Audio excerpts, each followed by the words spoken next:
ప్రధానంగా ఇంటికి దిష్టి తగలకూడదు అనుకున్నప్పుడు మాత్రం మంగళవారం పూట ఏం చేస్తారంటే ఇంటికి దిష్టి తీయాలి. ఎలాగంటే ఒక టమాటా, కొద్దిగా రాళ్ళ ఉప్పు తీసుకోవాలి.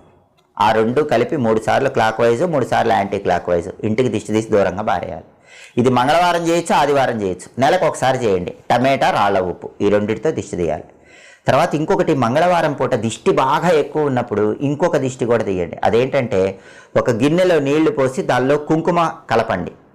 అప్పుడు అవి కుంకుమ కలిపిన నీళ్ళు అవుతాయి, ఎర్ర నీళ్ళు అవుతాయి. ఆ ఎర్ర నీళ్ళల్లో నిమ్మకాయ రసం పిండుతూ ఓం కాలభైరవాయ నమః అని 21 సార్లు చదవండి. ఇది ఎప్పుడు చేయాలంటే విపరీతమైన దిష్టి ఇంటికి ఉన్నప్పుడు, ఏం చేసినా కలిసి రానప్పుడు. చిన్న దిష్టి అయితే కనుక టమాటా, రాళ్ళ ఉప్పుతో దిష్టి తీస్తే సరిపోతుంది. బాగా దిష్టి విపరీతంగా ఉన్నప్పుడు మాత్రం మంగళవారం గిన్నెలో నీళ్లు పోసి కుంకుమ కలపాలి. కుంకుమ కలిపే నీళ్లు, ఎర్ర నీళ్లు. ఆ ఎర్ర నీళ్లలో నిమ్మకాయ రసం పిండుతూ ఓం కాలభైరవాయ నమః అని 21 సార్లు చదవండి.